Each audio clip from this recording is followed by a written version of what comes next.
Hello dear students, welcome to our channel Ganesh world. बच्चों, आज की वीडियो में हम क्लास 11th केमिस्ट्री में विलयन की सांद्रता को व्यक्त करने की विधियां पढ़ेंगे। ठीक है, तो ये थोड़ा सा वीडियो लंबा हो सकता है। ठीक है, तो आप इसको पूरा देखिएगा क्योंकि इसमें जो सांद्रता निकालने की जो विधियां हैं उसको मैं पूरा कंप्लीट करा दूंगा। तो दोस्तों, क्या है कि जो सांद्रता निकालने की विधियां हैं इसको समझने के लिए पहले तो हमें सांद्रता तो पता होनी चाहिए कि ये सांद्रता होती क्या चीज है। ठीक है, ये विलयन क्या होता है और विलयन में कितने घटक उपस्थित होते हैं, इन चीजों का हमें पहले क्लियर होना चाहिए। ठीक है, इसके बाद हम तो ये कर पाएंगे, है ना। तो पहले हम इन्हीं छोटी छोटी चीजों को क्लियर करते हैं और फिर हम आगे बढ़ते हैं। तो दोस्तों, एक बात आपके लिए बता दे रहा हूं, ये 11th का टॉपिक है जो आपके 12th में भी काम आने वाला है। ठीक है, तो मैं ऐसा नहीं करूंगा कि शॉर्ट आपको 11th के हिसाब से करा दूं। मैं अच्छा कराऊंगा, फुल डिस्क्रिप्शन कराऊंगा ताकि आपको 12th में भी फिर इसको रिवाइज करना पड़े, फिर से ना पढ़ना पड़े। ठीक है, तो आइए हम इसको स्टार्ट करते हैं। तो सबसे पहले दोस्तों हम इसमें विलयन को समझेंगे। ठीक है, कि जो विलयन होता है क्या होता है। तो दोस्तों, अब अक्सर ये तो आपने सुना ही होगा कि जब दो या दो से अधिक पदार्थों को आपस में मिला देते हैं, जब दो या दो से अधिक पदार्थों को आपस में मिला देते हैं तो वहां से एक विलयन तैयार, एक पदार्थ तैयार हो जाता है। उस पूरे पदार्थ को हम बोलते हैं विलयन। ठीक है, तो ध्यान रखना है, दो या दो से अधिक जब पदार्थों को आपस में मिला दिया जाता है तो एक नया पदार्थ हमें प्राप्त होता है। उस नए पदार्थ को हम बोलते हैं विलयन। ठीक है, तो विलयन जैसे नमक शक्कर का विलयन बना लो, सॉरी, नमक और जल का विलयन बना लो, शक्कर और जल का विलयन बना लो। इस टाइप से हम कई विलयन बना सकते हैं। ठीक है, तो ध्यान रखना बस इतना कि जो विलयन है उसमें दो या दो से अधिक घटक उपस्थित होते हैं। ठीक है, तो दोस्तों क्या होता है कि जो विलयन होता है इसमें दो या दो से अधिक घटक उपस्थित हो सकते हैं। तो इसमें से हमेशा आपको याद रखना है कि जो विलयन में एक घटक होता है वो होता है विलायक। क्या होता है? विलायक। और जो दूसरा घटक होता है वो होता है विलय। ठीक है, विलयन में एक घटक होता है विलायक और दूसरा घटक होता है विलय। ओके, अब इसमें दोस्तों जो विलायक है वो कौन सा घटक होता है, विलय होता है वो कौन सा घटक होता है, उसको समझो। ठीक है, तो दोस्तों क्या है कि जो विलयन होता है, जैसे हमने नमक प्लस जल का एक विलयन बना लिया, नमक और जल का एक विलयन बना लिया। ठीक है, तो इसमें हम देख रहे हैं दोस्तों, नमक और जल का विलयन बनाएंगे तो साधारण सी बात है कि इसमें हम जल की मात्रा अधिक लेंगे, जल की मात्रा अधिक लेंगे और नमक की मात्रा हम लेंगे कम। आपको समझ में आ रहा है? जब विलयन बनाते हैं तो ऐसा नहीं करते समान समान मात्राएं मिला देते, किसी की कम और किसी की मात्रा ज्यादा तो होती ही है, समान मात्राओं में विलयन नहीं बनता। ठीक है, तो क्या होता है दोस्तों, जो विलयन होता है उस जिस विलयन में जिस पदार्थ की मात्रा ज्यादा होती है, जिस पदार्थ की मात्रा ज्यादा होती है उसे हम क्या बोलते हैं? विलायक, है ना। तो यहां से हम क्या लिख दे रहे हैं? मात्रा ज्यादा, मतलब मात्रा ज्यादा वाला जो पदार्थ होगा उसे हम क्या बोलेंगे? विलायक। ठीक है, और विलयन में जिस पदार्थ की मात्रा कम होती है उसको हम बोलते हैं विलय। क्या बोलते हैं? विलय, है ना। तो ये क्या है? मात्रा कम वाला है। ठीक है, मात्रा कम वाला। ठीक है, जिसकी मात्रा कम रहेगी उसे विलय और जिसकी मात्रा ज्यादा रहेगी उसे बोलेंगे हम विलायक। समझ में आया आपको? ठीक है, अब यदि मैं आपसे इसमें पूछूं कि इसमें बताओ विलय और विलायक क्या है, तो आप बोल दोगे सर विलायक है जल और विलय है नमक, क्योंकि इसकी मात्रा कम है इसकी मात्रा ज्यादा। ठीक है, तो इस प्रकार से आप किसी में भी ये बता सकते हो। ठीक है, आपको क्लियर हो गया? कोई डाउट नहीं? ठीक है, अब आप विलयन से संबंधित मतलब ये डाउट दिमाग में अगर हो तो उसको निकाल देना। ठीक है, चलो अब इसके बाद दोस्तों देखो, अब हम आपको बताते हैं सांद्रता, कि जो सांद्रता होती है वो क्या चीज होती है। ठीक है, तो दोस्तों क्या है जो सांद्रता है, सांद्रता, ये सांद्रता कुछ नहीं है, जो विलय होता है विलयन में उस विलय की मात्रा होती है सांद्रता। क्या बोला मैंने? जो विलयन होता है उस विलयन में जो बिले की मात्रा, जैसे ये बिलियन हुआ, मान लेती हैं बिलियन है, अब इस बिलियन में एक विलायक होगा और एक विलेय होगा, एक विलायक होगा और एक विलेय होगा। तो क्या है दोस्तों, जो विलयन होता है उस विलयन में जो विलेय पदार्थ की मात्रा होती है, उस विलेय पदार्थ की जो मात्रा निकल के आती है, उस मात्रा को ही हम बोलते हैं सांद्रता। समझ में आया आपको क्या बोला मैंने? विलयन में विलेय पदार्थ की जो मात्रा होती है उसे ही हम बोलते हैं सांद्रता। तो सीधी सी परिभाषा ये हो जाएगी इसकी कि जो विलेय पदार्थ की मात्रा होती है, विलेय पदार्थ की मात्रा को सांद्रता कहते हैं। ठीक है, इसी का ही नाम सांद्रण बोलता है, इसी को ही हम क्या बोलते हैं? सांद्रण, है ना। तो कभी ये सांद्रण आ जाए या सांद्रता आ जाए तो ये एक ही चीज है, कोई अलग अलग चीज है ये नहीं है। ठीक है, तो आपने विलयन समझ लिया, आपने क्या समझ लिया? सांद्रता समझ लिया कि ये सांद्रता सांद्रण है क्या। अब इस सांद्रता को व्यक्त करने की विधियां के बारे में हम चर्चा करने वाले हैं। अब सांद्रता को व्यक्त करने की विधियां मतलब जो विलेय है उस विलेय पदार्थ की मात्रा को व्यक्त करने की विधियां। ठीक है, तो इनको हम पढ़ते हैं दोस्तों और आइए देखते हैं। तो दोस्तों ये विलयन की सांद्रता को व्यक्त करने की कुछ विधियां हैं, इनको हम देख लेते हैं। पहले इनका ये देख लेते हैं कि ये है कौन कौन सी। ठीक है, तो पहली है प्रतिशतता, सेकंड है मोलरता, थर्ड है मोललता, फोर्थ है नॉर्मलता और फिफ्थ है हमारी मोल प्रभास या मोल भिन्नांक। ये हमें 5 विधियां मोस्टली पढ़ना है। तो दोस्तों हम एक एक करके इनको समझेंगे, एक एक की परिभाषा, एक एक के फॉर्मूले निकालेंगे, एक एक का मात्रक, सब चीजें क्लियर करेंगे। ठीक है, तो सबसे पहले दोस्तों हम पढ़ लेते हैं कि जो प्रतिशतता है वो क्या चीज है। ठीक है, तो दोस्तों अभी आपने प्रतिशतता का फंडा तो आपने कहीं पहले से सुना होगा कि प्रतिशत को हम 100 भागों में से निकालते हैं। किसमें से निकालते हैं? 100 भाग में से प्रतिशत को निकालते हैं। ठीक है, तो जैसे आपको कोई मार्क्स, जैसे आपको 500 में से 200 मार्क्स या 300 मार्क्स ऑब्टेन होते हैं, तो आप क्या करते हो कि जो 300 है उसको ऊपर लिख देते हो और 500 में से आए हैं और इनटू आप क्या कर देते हो? 100 कर देते हो, तो आपका ये परसेंटेज निकल के आता है। तो ये भी जो है ना वही चीज है, कोई अलग ये चीज नहीं है। ठीक है, तो जो प्रतिशतता होती है वो हम 100 भाग में से निकालते हैं, ये हमेशा आपके दिमाग में फिट करके रख लेना। ठीक है, अब ये हम सांद्रता निकालने की विधि में पढ़ रहे हैं प्रतिशतता।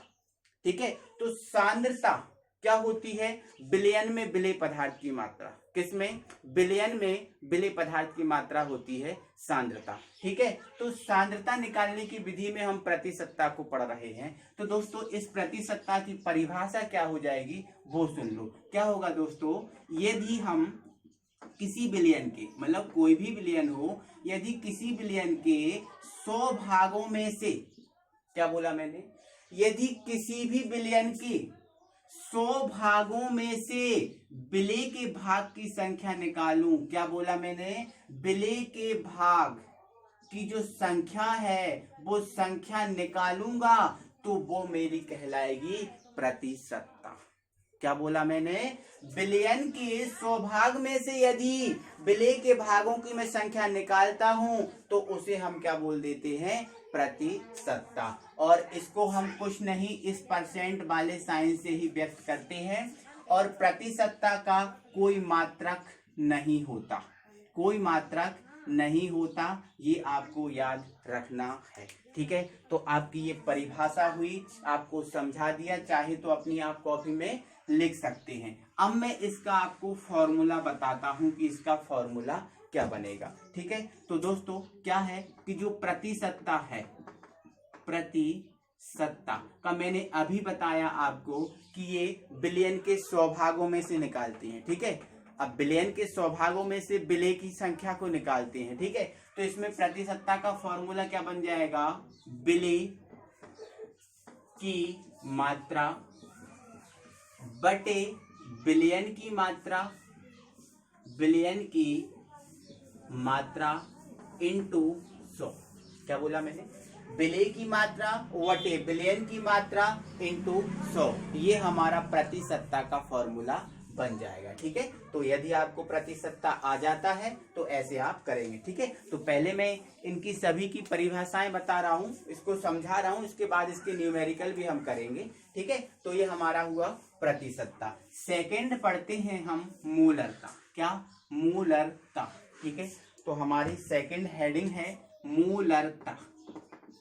मूलरता। दोस्तों अब आप समझो मूलरता को। तो दोस्तों क्या होता है, इस मूलरता में 1 लीटर का बिलियन लिया जाता है। किसका? 1 लीटर का बिलियन लिया जाता है।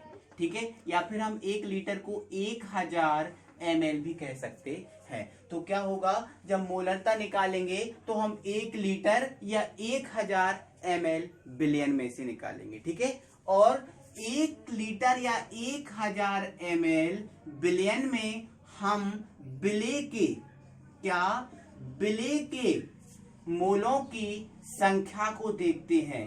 बिले के मोलों की संख्या, और जो बिले के मोलों की संख्या 1 लीटर या 1000 ml बिलियन में निकल कर आती है, उन्हीं बिले के मोलों की संख्या को हम मोलरता कहते हैं। क्या बोला मैंने? क्या बोला मैंने? 1 लीटर या 1000 ml बिलियन में जो उपस्थित बिले के मोलों की जो संख्या निकल कर आती है, वही हमारी होती है मोलरता। क्या? मोलरता। इसका उदाहरण आपको बताता हूं। जैसे मान लेते हैं दोस्तों 1000 या फिर 1 लीटर बिलियन में, 1 लीटर बिलियन में यदि बिले के 2 मोल उपस्थित हैं। कितने मोल उपस्थित हैं? 2 मोल उपस्थित हैं। तो इसकी जो मोलरता निकल के आएगी वो क्या निकल के आएगी? 2 मोल पर लीटर। 2 मोल पर लीटर आपको याद रखना है। अब ये कैसे 2 मोल पर लीटर निकल के आएगी उसको समझो। देखो 2 मोल 1 लीटर में उपस्थित है ना, तो इसलिए तो 2 मोल पर लीटर, मतलब प्रत्येक लीटर में 2 मोल, प्रत्येक लीटर में 2 मोल। ठीक है, चलो इसकी परिभाषा आप क्या लिखोगे? बोलो। 1 लीटर या 1000 ml बिलियन में उपस्थित बिले के मोलों की संख्या को मोलरता कहते हैं। ठीक है, अब आगे समझो दोस्तों कि जो मोलरता होती है, सबसे पहले इस मोलरता को हम कैपिटल M से प्रदर्शित करते हैं। कैपिटल M से प्रदर्शित करते हैं। ठीक है, अब इसका मात्रक निकाल के बता रहा हूं, तो मात्रक समझो। देखो इधर दोस्तों, हमें ये बताओ मात्रक। अब यहां से आपने बिले किस में लिया? मोलों में लिया ना। बिले की मात्रा किस में ली है? मोल में ली है ना। और मोल कॉन्सेप्ट को मैं पहले आपको क्लियर करा चुका हूं, यदि आपने नहीं देखा तो आप उसको जाकर देख सकते हैं। ठीक है, तो बिले आपने लिया है मोल में। ठीक है, और जो बिलियन है वो आपने लिया है लीटर में। किस में लिया है? लीटर में। तो जो इसका मात्रक निकल कर आता है मोलरता का, वो मात्रक होता है मोल पर लीटर। क्या निकल के आया? मोल पर लीटर। इसको हम मोल पर लीटर ऐसा भी लिख सकते हैं। ठीक है, या फिर आप M/L लिख दो तो ये भी चलेगा। ये हमारा मोल पर लीटर हो गया। ठीक है, तो इसको पूरा आप कैसे लिखना है आप समझ लो। ठीक है, 1 लीटर, पहले परिभाषा लिखना है। 1 लीटर या 1000 ml बिलियन में उपस्थित बिले के मोलों की संख्या को मोलरता कहते हैं। इसे कैपिटल M से व्यक्त करते हैं। इसका मात्रक मोल पर लीटर होता है। ये हमारा इसकी पूरी परिभाषा, मात्रक प्रदर्शित किससे करते हैं, ये हुआ। इसके बाद मैं इसका आपको फॉर्मूला निकाल कर बता रहा हूं। ठीक है, तो सुनो। तो क्या है दोस्तों, हमने देखा कि मोलरता बिलियन में बिले के मोलों की संख्या होती है। ठीक है, तो इसका जो फॉर्मूला निकलेगा वो होता है बिले। अब बिले के मोलों की संख्या ना, तो बिले के मोलों की संख्या बटे, अब बिलियन किस में लिया है? लीटर में।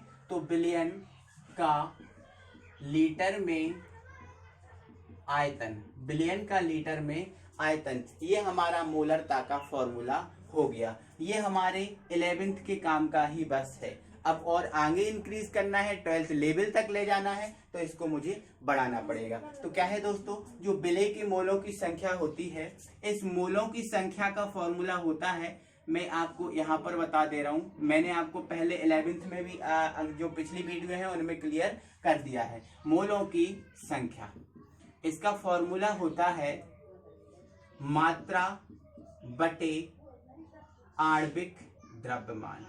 क्या होता है, मात्रा बटे आणविक द्रव्यमान या अणुभार, ये इसका फॉर्मूला होता है। ठीक है, अब ये विलेय के मोलों की संख्या है ना, तो विलेय के मोलों की संख्या यहाँ पर जुड़ जाएगी, तो विलेय की मात्रा बटे विलेय का आणविक द्रव्यमान। आपको समझ में आया, कोई दिक्कत है?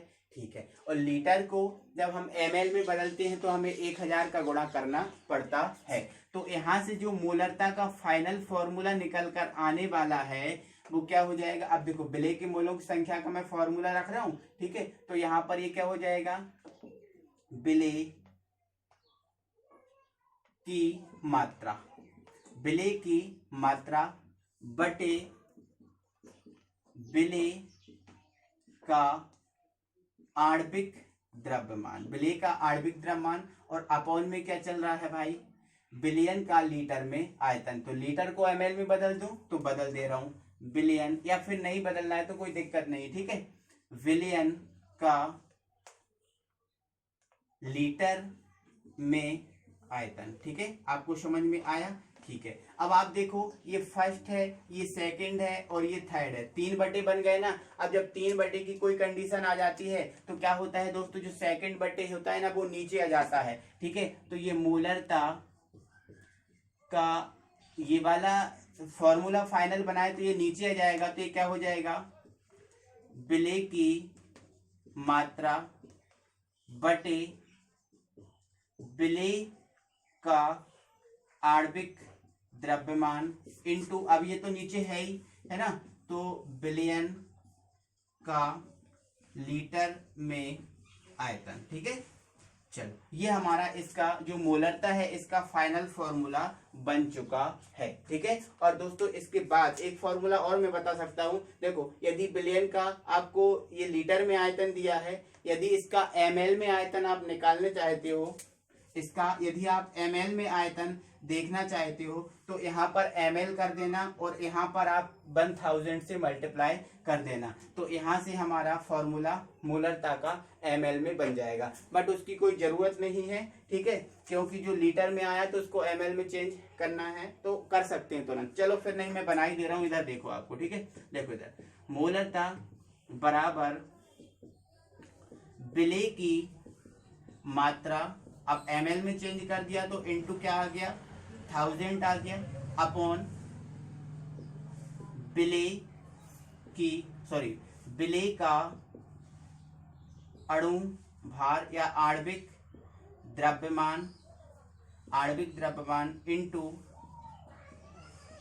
बिलियन का लीटर में आयतन, बिलियन का लीटर में आयतन। ये हमारा फाइनल फॉर्मूला बन गया। यहाँ से हमने ये वाला निकाला, यहाँ से ये निकाला, है ना।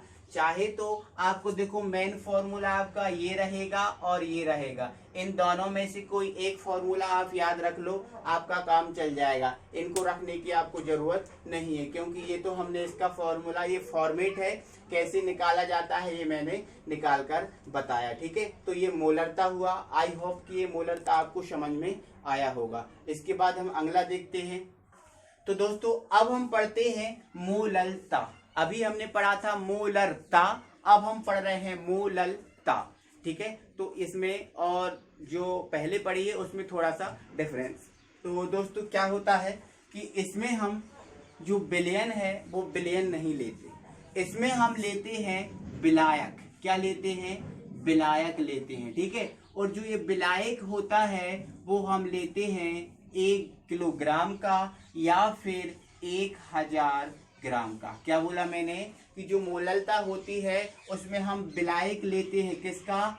1 किलो का या फिर 1000 ग्राम का। ठीक है, और इस विलायक में उपस्थित फिर इस विलायक में जो विलायक है तो उसके साथ विलेय भी होगा ना। फिर हम इसमें जो विलेय होता है उस विलेय के मोलों की संख्या निकालते हैं। क्या करते हैं? विलेय के मोलों की संख्या निकालते हैं। तो यहां से जो विलेय के मोलों की संख्या फिर निकल कर आती है, उन्हीं मोलों की संख्या को हम क्या कहते हैं? मोललता। क्या बोलते हैं? मोललता। ठीक है, तो जैसे इसकी परिभाषा इसको बता दे रहा हूं, इसको व्यक्त कैसे करते हैं। तो दोस्तों इसको हम स्मॉल m से व्यक्त करते हैं। किससे? स्मॉल m से व्यक्त करते हैं। अब यदि इसके मात्रक की बात की जाए कि इसका मात्रक क्या है, तो आप ये बताओ कि जो विलेय है वो किस में लिया है? मोलों में लिया है। तो यहाँ पर हमने क्या लिख दिया? मोल लिख दिया। ठीक है, अब विलायक किस में लिया है? केजी में लिया है। तो यहाँ पर हमने लिख दिया किलोग्राम। क्या लिख दिया? किलोग्राम। तो यहाँ से भाई जो मोललता है उसका मात्रक क्या निकल के आता है? मोल पर किलोग्राम। मोल पर किलोग्राम, या फिर आप इसको ऐसे लिख दो, मोल पर केजी। ठीक है, आपको समझ में आया? ठीक है, चलो यहाँ पर अब इसकी परिभाषा सुन लो। तो क्या होता है दोस्तों? 1 किलो या 1000 ग्राम विलायक में उपस्थित विलेय के मोलों की संख्या को मोललता कहते हैं। इसे स्मॉल m से प्रदर्शित करते हैं। इसका मात्रक मोल पर किलोग्राम होता है। ठीक है, अब इसके एग्जाम्पल की मैं बात करूं तो बता दे रहा हूं। मान लेते हैं 1 किलोग्राम विलायक में, 1 किलोग्राम विलायक में विलेय के 3 मोल उपस्थित हैं। कितने मोल?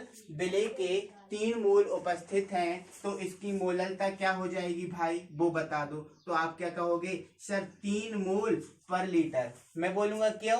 तो आप बोलोगे सर 1 किलो में 3 मोल उपस्थित है ना, तो इसकी जो मोललता निकल के आएगी वो कितनी आ जाएगी? 3 मोल पर लीटर, 3 मोल पर केजी। 3 मोल पर केजी, यहाँ पर केजी है तो यहाँ केजी आएगा। तो इसकी जो मोललता निकल के आएगी वो क्या आएगी? 3 मोल पर केजी। तो ये हमारा क्या हुआ? मोललता। अब इसके दोस्तों जो फॉर्मूले हैं वो मोललता से ही निकालते हैं। जैसे हमने मोलरता निकाला था ना, उसी प्रकार के फॉर्मूले निकालेंगे। ठीक है, बस सिर्फ अंतर इसमें इतना सा है कि वहां पर हमने बिलियन का लीटर में आयतन लिया था, वहां से बिलियन का लीटर में आयतन हटा के उसकी जगह जो विलायक है उसका केजी में आयतन रख देना। क्या बोला मैंने? मोलरता में जहां पर आपने बिलियन का लीटर में आयतन लिखा था, उसको हटा के इसमें आप विलायक का केजी में आयतन लिख देना। ठीक है, और सारे फॉर्मूले वो ही रहेंगे, इसमें कोई चेंज नहीं होगा। ठीक है, तो मुझे वो निकालो और अपनी कॉपी पे आप राइट कर लेना। ठीक है, चलो इसके बाद हम अगले सांद्रता पे आते हैं। तो अगली विधि है दोस्तों हमारी नॉर्मलता। ठीक है, अब इसको समझो। तो क्या होता है दोस्तों? इस नॉर्मलता में भी हम 1 लीटर का या फिर 1000 ml का विलयन लेते हैं। क्या लेते हैं? विलयन लेते हैं। और फिर इस विलयन में उपस्थित हम विलेय के तुल्यांक की संख्या निकालते हैं। तुल्यांक की संख्या। अब बोलोगे सर ये तुल्यांक की संख्या क्या है? तो दोस्तों जो मोलों की संख्या होती है उसी प्रकार की ही एक ये संख्या होती है जिसको हम बोलते हैं तुल्यांक की संख्या।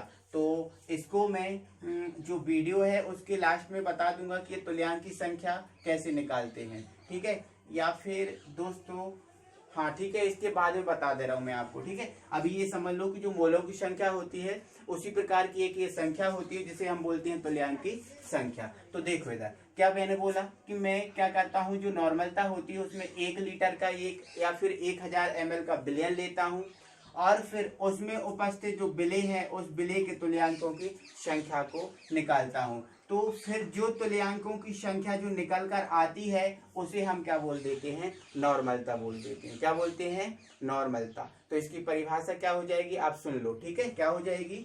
1 लीटर या 1000 ml विलयन में उपस्थित विलेय के विलेय के ग्राम तुल्यांक, यहाँ पर ग्राम और लिखना है भाई, विलेय के ग्राम तुल्यांक की संख्या को नॉर्मलता कहते हैं। ठीक है, अब ये नॉर्मलता को हम कैपिटल एन से व्यक्त करते हैं। किससे व्यक्त करते हैं? Capital N. अब इसका मात्रक निकालें तो इधर देखो मात्रक। ठीक है, चलो इधर अब विलेय क्या है, हमने विलेय किस में लिया है? ग्राम तुल्यांकी में लिया है ना।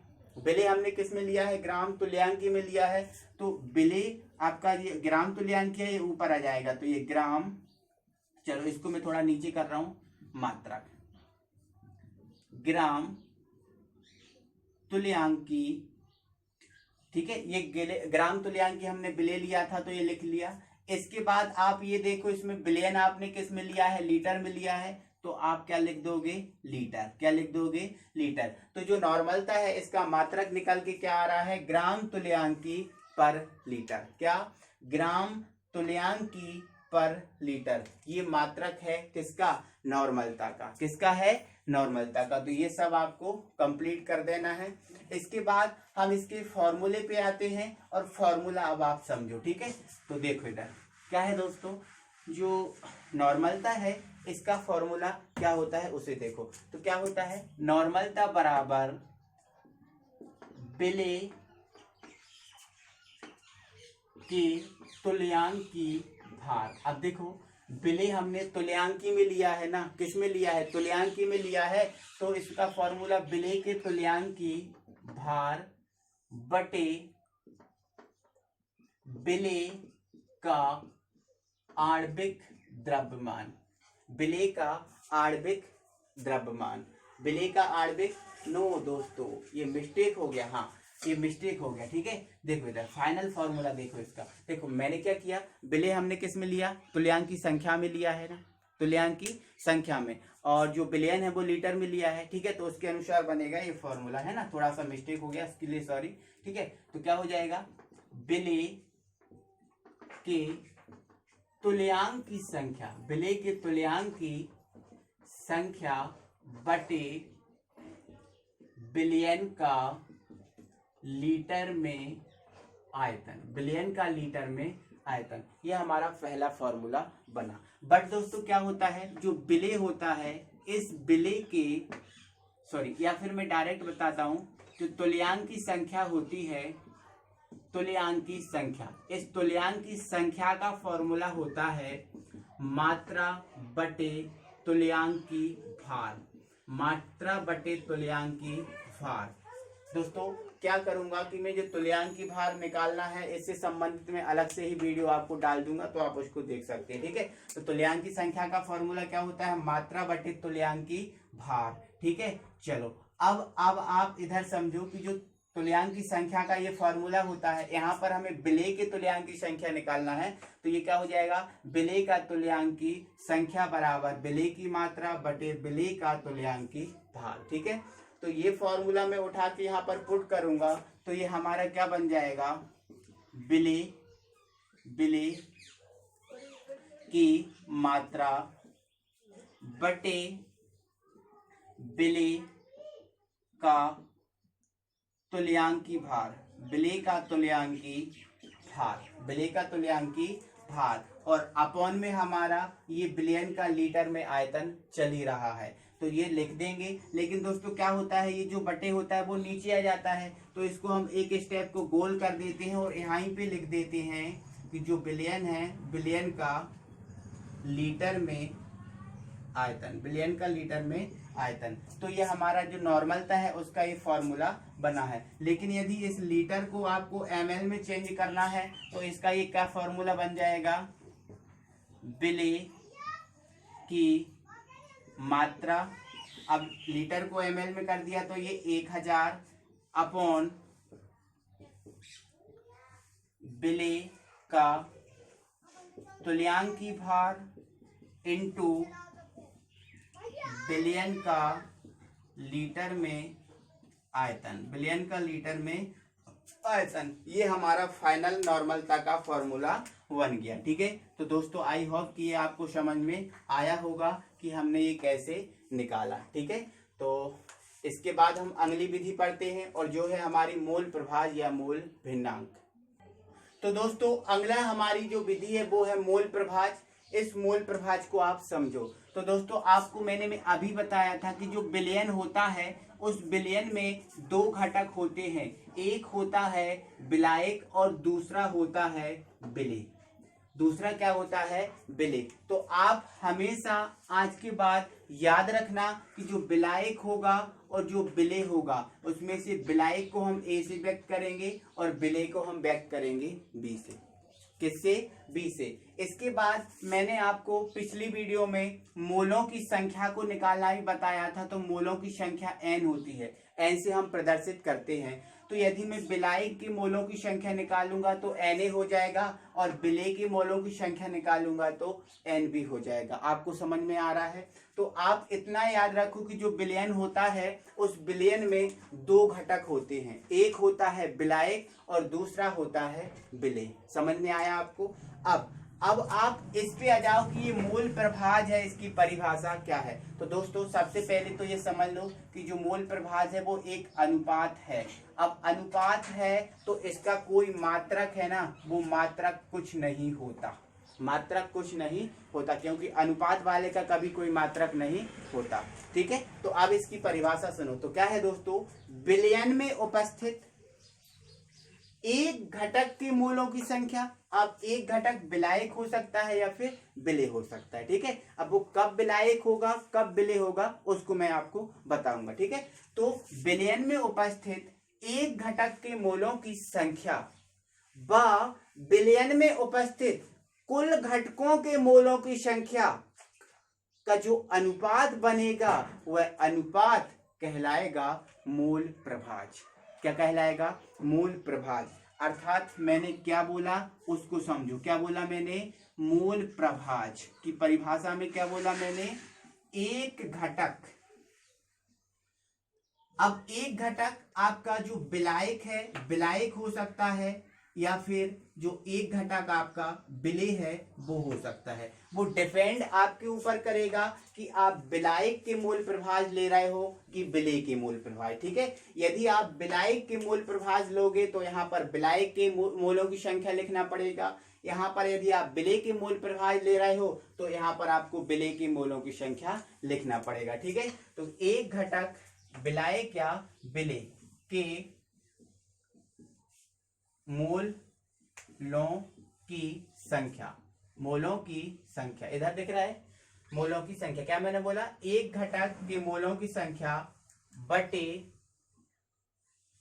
कुल। अब कुल घटक क्या होती हैं? विलायक और विलेय दोनों होते हैं ना। तो यहां पर मैं क्या लिख सकता हूं? कुल घटक के मोलों की संख्या। कुल घटकों के मोलों की संख्या। ठीक है, ये हमारा मूल प्रभाज का फॉर्मूला फाइनल बनता है, आपको याद रखना है। इसके बाद दोस्तों जो मूल प्रभाज होता है, इस मूल प्रभाज को हम कैपिटल एक्स से व्यक्त करते हैं। किससे? कैपिटल एक्स से व्यक्त करते हैं। इसका कोई मात्रक नहीं होता। ठीक है, अब ये इसका फॉर्मूला बना। ठीक है, अब यदि आपसे बोला जाए कि आप विलायक के मूल प्रभाज निकालो तो उसके लिए आपका फॉर्मूला क्या बन जाएगा? आप क्या लिखोगे? विलायक के मूल प्रभाज। विलायक के मूल प्रभाज का क्या बन जाएगा फॉर्मूला? अब यहाँ पर एक घटक के मोलों की संख्या लेना है। अब ये विलायक के मूल प्रभाज निकाल रहे हो ना, तो यहाँ पर क्या लिख दोगे? विलायक के मोलों की संख्या। विलायक के मोलों की संख्या। ठीक है, बटे क्या हो जाएगा? कुल घटक, मतलब विलायक और विलेय दोनों। तो आप क्या लिख दोगे? विलायक के मोलों की संख्या। मोलों की संख्या प्लस विलेय के, क्या बोला मैंने? विलेय के मोलों की संख्या। यहाँ पर यहाँ मोलों की संख्या लिख लेना। ठीक है, विलायक की मोलों की संख्या प्लस विलेय की मोलों की संख्या, क्योंकि कुल घटक लिए ना। तो यहाँ से दोस्तों अब ये विलायक के मूल प्रभाज, देखो मूल प्रभाज को हम किससे व्यक्त करते हैं? एक्स से व्यक्त करते हैं ना। किससे? एक्स से व्यक्त करते हैं ना। अब विलायक क्या माना है हमने? एक्स, सॉरी ए माना है। क्या माना है? ए। तो विलायक के मूल प्रभाज क्या हो जाएंगे? एक्स ए। आपको समझ में आ रहा है? इसके बाद विलायक के मोलों की संख्या। अब विलायक के मोलों की संख्या क्या है, Na हम क्लियरफाई कर सकते हैं, तो Na कर दिया। अब विलायक के मोलों की संख्या ये Na हो गया, प्लस विलेय के मोलों की संख्या तो ये Nb हो गया। तो फाइनल अगर संकेतों की फॉर्मूले की बात करें तो x से बराबर निकल कर आता है Na/Na प्लस Nb। ये हमारा मोल प्रभाज का, विलायक के मोल प्रभाज का फॉर्मूला निकल कर आया है। अब यदि आपसे विलेय का पूछ लेता, किसका पूछता, विलेय का पूछता, तो कुछ नहीं करते आप, यहाँ पर आप लिख देते विलेय के मोलों की, विलेय के मोल प्रभाज। तो यहाँ पर आपका क्या जाता, विलेय के मोलों की संख्या अपॉन में ये सेम रहता और कुछ नहीं। अब विलेय के मोल प्रभाज पूछ रहा है, तो विलेय क्या है, B है, तो यहाँ XA की जगह क्या आ जाएगा, XB आ जाएगा। अब विलेय के मोलों की संख्या ऊपर है, तो यहाँ Na की जगह आ जाएगा NB, और नीचे कुल है तो ये कुल तो समान ही रहेगा। तो ये विलेय के मोलों की संख्या निकल कर आ गई। तो आई होप दोस्तों ये पूरा शब्द आपको बहुत अच्छा लगा होगा, मजा आया होगा। तो दोस्तों यदि आपको अच्छा लगा है, मजा आया है, तो वीडियो को लाइक करें।